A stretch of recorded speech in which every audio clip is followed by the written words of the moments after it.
All right, so I wanted to talk about the national debt in the United States. Most people probably don't know that the national debt's, I think, close to $34 trillion in the United States. It just seems like an unreal number because it's, there's 1,000 million in 1 billion. There's 1,000 billion in 1 trillion. And the U.S. is $34 trillion in debt. I think it comes out to about $100,000 per person for the debt. So every person right now, just to pay back the U.S. national debt, would have to give the government $100,000. Most people don't even have $100,000 as a net worth. So there's obviously a problem.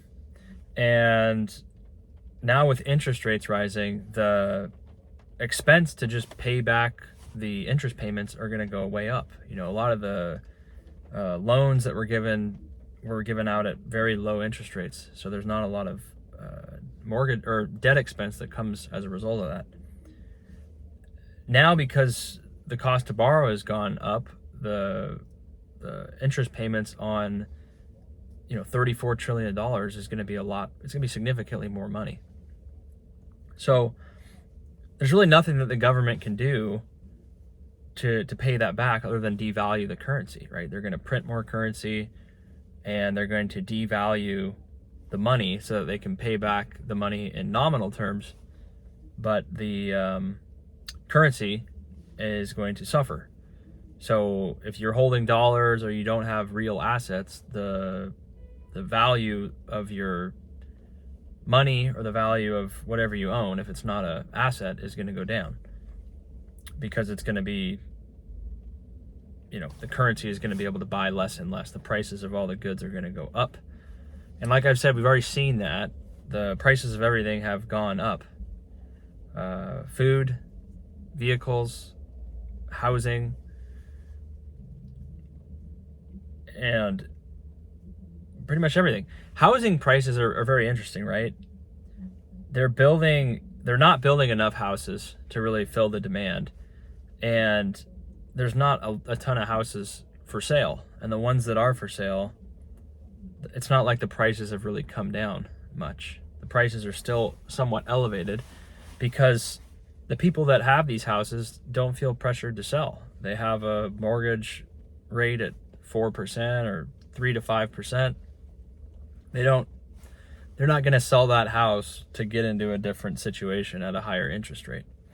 So until the mortgage rates come down, there's not going to be a lot of pressure I wouldn't even call it pressure. I would just say not a lot of people are going to want to get out of a 3 or 4% interest rate on a mortgage if they don't have to, unless they're in a really bad situation. They're going to keep their mortgage payment because they can't really replace that cost, right? If they wanted to go get another house in a different part of the country, the house might be a little bit cheaper, but the mortgage rate is still going to be pretty high, or double. If you have a 3% mortgage rate, right now it's like 7 or higher. So it just doesn't make sense. So housing prices just haven't really come down that much because there's not a ton of people that are looking to sell. You have to have a higher inventory of homes in order for the prices to go down.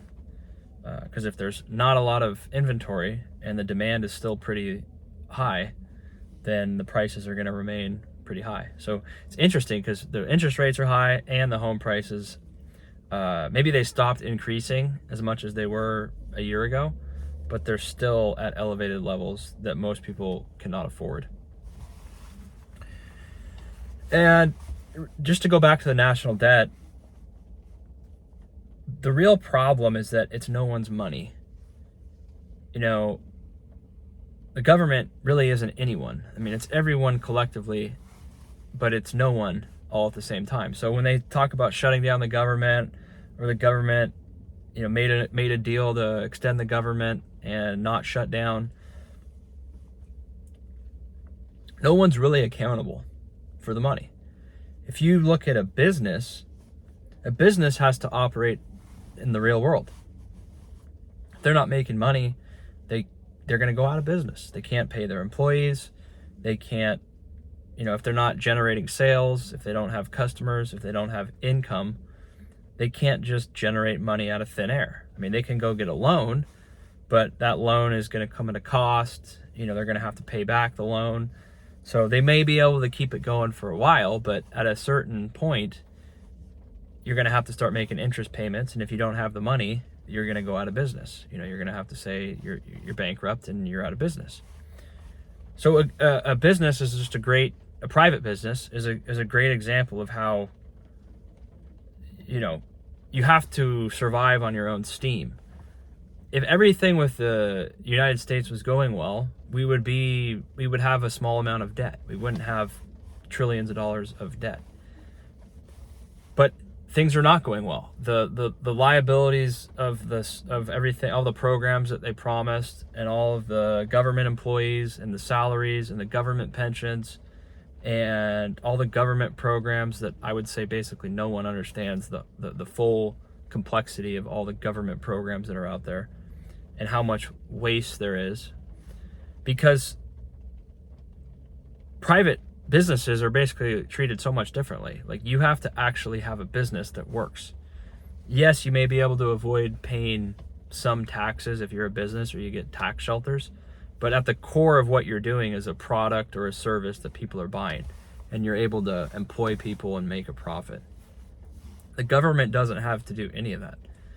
They can, if the wrong people get elected, or if certain people get elected, they can decide to, send billions of dollars to other countries. They can decide to do programs that, have basically no real economic impact positively. It's all negative. It's all kind of bad investment. And they just decide that they're going to add that to the national debt. So before you know it, you're trillions and trillions of dollars in debt because of all these programs that are not great programs. I look at, like, you take the United States Postal Service, for example. They lose money. If FedEx or UPS or DHL or any of these other companies actually did not make money, the stock price would go to zero, or it would completely sell off, and the company they'd be out of business. But the post office is a government entity, so they are allowed to lose money. They're allowed to, do whatever they want, have artificially low prices, and not make money. So it's difficult to compete with that type of institution because they're not playing by the same set of rules. They don't have to make money. The government will pay the government salaries. They'll go further into debt if the post office doesn't have the revenue. And so it goes on and on.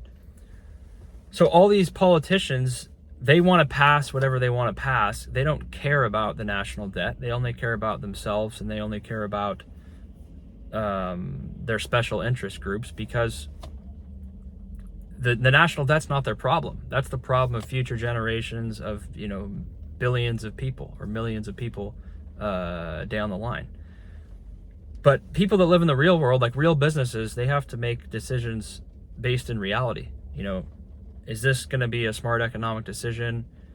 Is this going to be profitable? And if it's not, they can't do it. As a result now, because of all the programs and elected officials that have been elected, and just the systems that are going on in the country has way more obligations than they have income. And all the social programs that, they've said they're going to pay, that's why the debt just keeps going up. 30 trillion, 32 trillion, 34 trillion. It will just keep rising because there's not enough. It's an unsustainable system. There's more expense than there is income. So it's not going to be a good situation until that gets reduced. We either have to cut a lot of government programs and really have a tighter system of looking at what government programs are going to be approved, because right now there's, if you just spend a bunch of money on stuff and there's no real return to that or economic value that comes out of all that money, then it's bad. It's a bad investment, and future generations are going to have to pay, that burden, which isn't really fair. Because if a business did that, like I said, they would go out of business. They would lose everything, and they wouldn't be allowed to continue. You die and you're done. But the government just is allowed to keep on going. The people that are in charge of running the government, it's not like it's their own actual money, right? They don't really care about the overall problem. They only are concerned with their own small issues. And if future generations have to pay for it, or if the country suffers as a result, that's fine, because they're there to, protect a special interest, or to, advance their own position at the expense of everyone else. And so I don't see it getting any better. I think politics is like that. Money is getting sent to all these places that it probably shouldn't be. There's a lot of things that, if you look at your own pocketbook, if you don't have the money to do stuff, you don't do it. But the government is a completely different animal.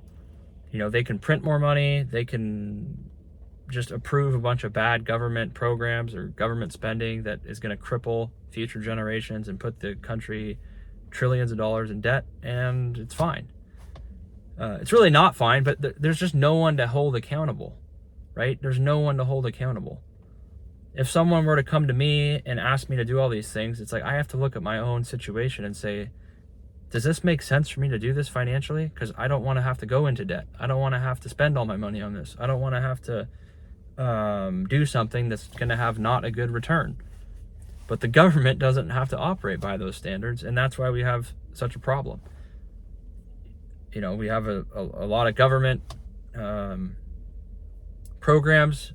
Who knows if they're actually good programs? No one cares, because no one's held accountable to actually evaluate if they're working. They just throw more money at it. Okay, they send a bunch of money off to other countries. We're supposed to be the world's policemen at the expense of people that are here.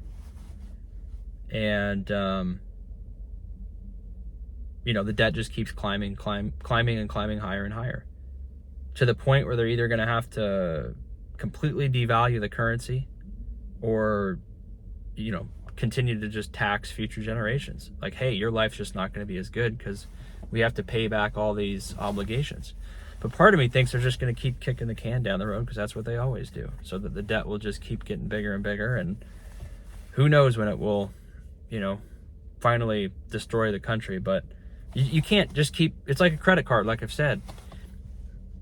At a certain point, the credit card shuts off. It says you're done. You've charged your limit and you can't charge anymore. You've been reckless, you're done. What credit card allows you to charge $35 trillion worth of stuff, right? That's just what the government does. There's no real economic value in a lot of that money. They're allowed to spend all that money and not be held accountable to how they're spending it. So you guys let me know what you think. I'll see you on the next one, and have a good one.